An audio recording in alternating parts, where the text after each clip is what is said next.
Hello everyone. Yes, आज हम लोग ये पढ़ने वाले हैं जैसे कि हमारे जो हमने पढ़ा था ना, रेगुलेशन ऑफ किडनी फंक्शन। तो जैसे कि रास है, एक एडीएच वाला है और एक एएनएफ वाला है। तो हम वो तीनों रेगुलेशन के बारे में आज बात करेंगे, है ना। एक सेकेंड रुकना, जस्ट अ सेकेंड। हाँ, तो अभी हम लोग उन सब के बारे में बात करेंगे। तो अभी हम लोग पढ़ेंगे रेगुलेशन ऑफ किडनी, ठीक है।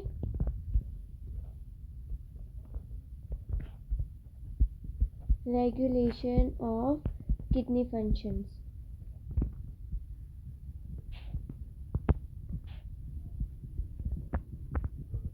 देखो, पहला है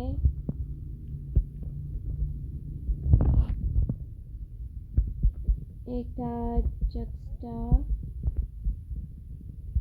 glomerular apparatus,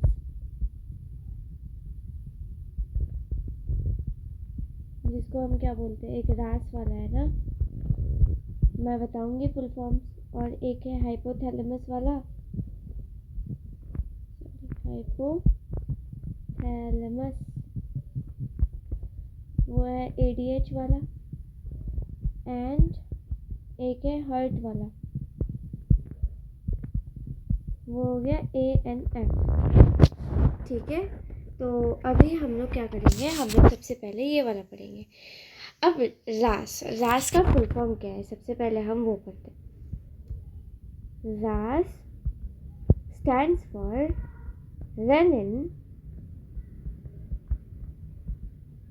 angiotensin aldosterone system, ठीक है। अब बेसिकली क्या होता है, मैं बताती हूँ। जैसे कि देखो, बॉडी में जैसे कि ब्लड प्रेशर या फिर ब्लड वॉल्यूम दोनों क्या हो गए, कम हो गए, है ना। तो ये what will it affect, it will affect the GFR. एक सेकेंड लिख लेते पहले, है ना। जो जीएफआर है, जीएफआर मतलब क्या हो गया, GFR is the glomerular filtrate rate. तो अगर ब्लड प्रेशर और ब्लड वॉल्यूम दोनों कम है बॉडी में, तो that will affect the GFR, and GFR भी क्या हो जाएगा, कम हो जाएगा, है ना। अब अगर जीएफआर कम हो गया, ये क्या करेगा, किडनी के JG cells, juxtaglomerular cells जो है, उनको क्या करेगा, ये एक्टिवेट कर देगा। अच्छा गलत लिख रही है क्या, एक्टिवेट, ठीक है, ये एक्टिवेट कर देगा। अब ये जेजी सेल्स एक्टिवेट होते क्या बनाता है, हमने पढ़ा था हार्मोन बनाता है, कौन सा वाला, रेनिन। रेनिन हार्मोन बनाएगा। अब ये रेनिन क्या कर सकता है, देखो, लिवर क्या करता है, इसको थोड़ा सा कलरफुल बनाते ताकि अच्छा दिखे, है ना, सुंदर, पढ़ने लायक। इसको भी थोड़ा अच्छा, हाँ अब अच्छा लग रहा है।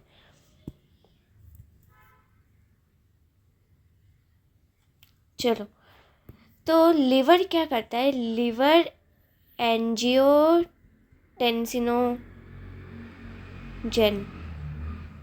बनाता है।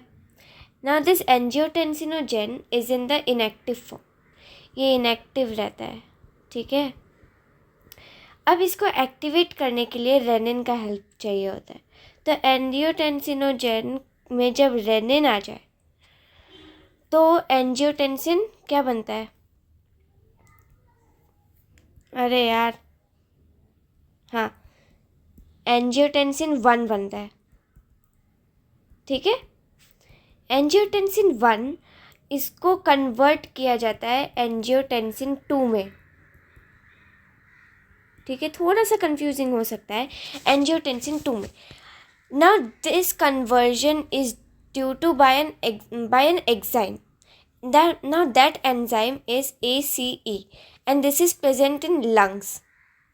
ठीक है, AC का फुल फॉर्म क्या है? Angiotensin converting enzyme.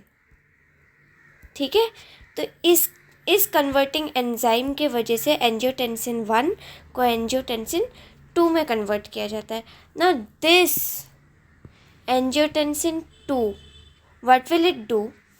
It will, ये क्या करेगा? कंस्ट्रिक्शन करवाएगा. ठीक है, जैसे कि वैसो कंस्ट्रिक्शन. अब वैसो कंस्ट्रिक्शन से हम सबको पता है क्या होता है. वैसो कंस्ट्रिक्शन से ब्लड प्रेशर बढ़ सकता है. जो वेसल्स है वो तो कंस्ट्रिक्ट हो जाएंगे ना, तो दैट विल बी, इसके वजह से क्या हो सकता है? ब्लड प्रेशर बढ़ गया अपना, है ना. हमें क्या पढ़ाना था? ब्लड प्रेशर और ब्लड वॉल्यूम कम था ना, तो हमें क्या करना है? फिर ब्लड प्रेशर और ब्लड वॉल्यूम को वापस से नॉर्मल करना है. तो ब्लड प्रेशर इससे बढ़ गया.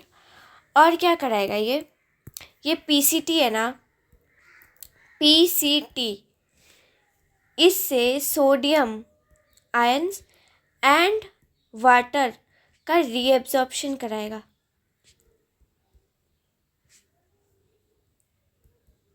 ठीक है, उसका रीएब्जॉर्प्शन करा लिया.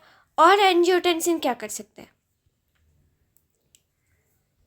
एंजियोटेंसिन और क्या कर सकता है मैं बताती हूँ.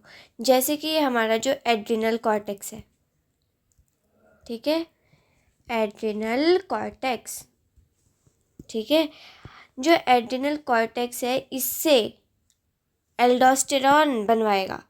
ठीक है, एल्डोस्टेरॉन बनवाया ना. दिस एल्डोस्टेरॉन, अरे कहाँ गया? ओके, ना दिस एल्डोस्टेरॉन, आप देखो ये जो एल्डोस्टेरॉन है ये क्या कराएगा? ये भी रीएब्जॉर्प्शन कराएगा. ठीक है, किसका रीएब्जॉर्प्शन कराएगा? सोडियम आयंस एंड वाटर का ही रीएब्जॉर्प्शन कराएगा, but not from the PCT, it will do from DCT. ठीक है, DCT से कराएगा. अब ये रीएब्जॉर्प्शन और ये रीएब्जॉर्प्शन दोनों मिलके क्या कर रहे हैं? दोनों मिलके ब्लड वॉल्यूम को बढ़ा रहे हैं. ठीक है, तो हमारा जो बॉडी में पहले ब्लड वॉल्यूम, ब्लड प्रेशर और ब्लड वॉल्यूम कम था, राइट, ये अभी वापस से नॉर्मल हो गया है, back to normal. Blood pressure भी बढ़ गया और ब्लड वॉल्यूम भी बढ़ गया वापस. सो दिस इज़ द रास थिंग. ठीक है, आप देखो रेनिन एंजियोटेंसिन एल्डोस्टेरॉन सिस्टम का यही था बेसिक. ठीक है, बेसिक आइडिया. अभी हम लोग पढ़ेंगे कौन सा? अभी हम लोग पढ़ेंगे हाइपोथैलेमस वाला, ADH वाला. ठीक है,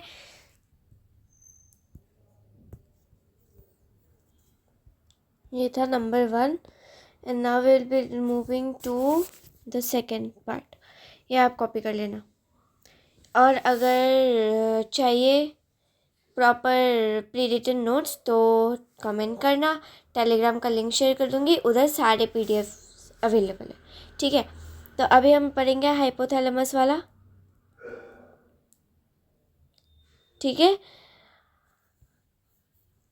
ADH वाला. In ADH, what is ADH? ADH stands for anti-diuretic hormone, या फिर हम उसको क्या बोलते हैं? वैसोप्रेसिन. वैसोप्रेसिन का काम क्या होता है वैसे? रीएब्जॉर्प्शन कराता है. ठीक है, और वो क्या बोलते हैं? वैसो कंस्ट्रिक्शन भी कराते हैं. ठीक है, अच्छा ठीक है, हम लोग पढ़ेंगे ये सब अभी. सो देखो, जैसे कि ये हो गया आपका ब्लड वेसल. अरे यार, हाँ, ये हो गया ब्लड वेसल. मान लो इसमें ब्लड प्रेशर भी कम है, ब्लड वॉल्यूम भी कम है. ठीक है, अब इसके पास जो हाइपोथैलेमस होगा, ठीक है, मान लो ये हाइपोथैलेमस है। इसके लाइनिंग में ऑस्मो रिसेप्टर्स होते हैं, ठीक है, these are what, osmoreceptors, ठीक है। ये क्या करता है, ऑस्मोलैरिटी को सेंस करता है, ठीक है। अब ये ऑस्मो रिसेप्टर्स एक्टिवेट करेगा, एक्टिवेट कर देगा किसको, हाइपोथैलेमस को, ठीक है। हाइपोथैलेमस को एक्टिवेट कर दिया। अब हाइपोथैलेमस इसके उसमें क्या बनाएगा अभी इन्फ्लुएंस में, this will now produce, hypothalamus will produce ADH, या फिर हमने उसको क्या एक और नाम दिया था, है ना, वैसोप्रेसिन। और ये कहाँ से सिक्रेट करवाएगा वो भी इम्पॉर्टेंट है, हाइपोथैलेमस खुद नहीं कर रहा है, this is secreted by posterior pituitary, okay, या फिर इसको हम और क्या बोलते हैं, न्यूरो हाइपोफाइसिस भी बोलते हैं, है ना, पढ़ा था, ओके फाइसिस, ठीक है।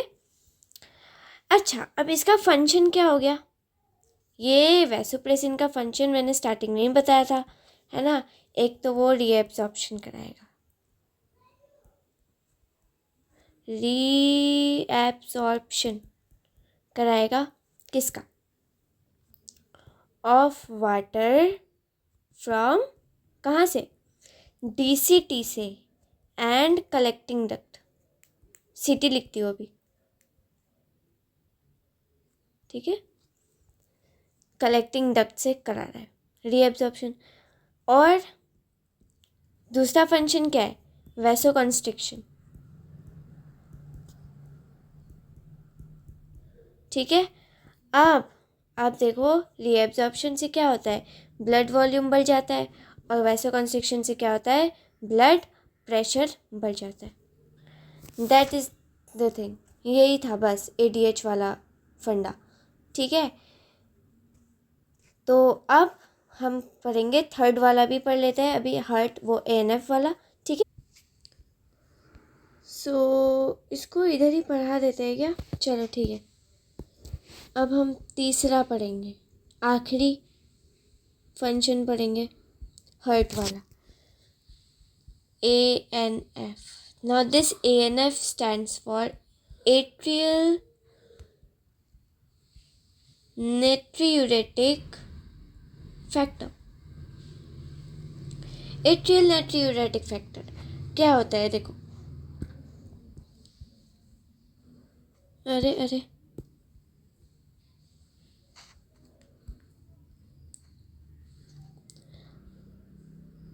अच्छा, मान लो ये अभी हर्ट है, ठीक है, जैसे कि ब्लड प्रेशर, इसमें थोड़ा अलग है, इसमें पहले से ब्लड प्रेशर ब्लड वॉल्यूम ज़्यादा हुआ रहता है, ठीक है, तो हमें इसको अभी कम करना है, जैसे हमने पहले अभी जो जिसमें दोनों में पढ़ा कि ब्लड प्रेशर और ब्लड वॉल्यूम क्या है, कम है ना, आप देखो, देखो इधर देखो, ब्लड प्रेशर ब्लड वॉल्यूम कम है ना, और इधर भी ब्लड प्रेशर ब्लड वॉल्यूम कम है, हमें ज़्यादा करना था, अभी ज़्यादा है, हमें कम करना है, ठीक है। तो ब्लड प्रेशर और ब्लड वॉल्यूम जब ज़्यादा हो गया है, हार्ट क्या रिलीज़ करता है, ANF, okay. Now this is antagonistic to RAS। क्यों हमने बोला, क्योंकि RAS क्या, वो वाला सिस्टम क्या करता है, RAS वाला सिस्टम क्या कर रहा था, रेनिन रिलीज कर रहा था, है ना, उसको स्टिमुलेट कर रहा था और वैसो कंस्ट्रिक्ट कर रहा था, है ना। ये क्या करेगा, ये बिल्कुल उल्टा काम करा देगा, ये सप्रेस कर देगा, रेनिन हमने इसका एंटागोनिस्टिक क्यों नहीं बोला, क्योंकि इसमें रेनिन रिलीज नहीं हो रहा है, राइट। हम रेनिन को सप्रेस कर रहा है and renin is released in this function, है ना। तो suppress the release of renin. अब रेनिन का अगर रेनिन को अगर सप्रेस कर दिया तो हमारा क्या होगा, ब्लड प्रेशर कम हो जाएगा, ब्लड वॉल्यूम भी कम हो जाएगा, है ना। और ये क्या कराएगा,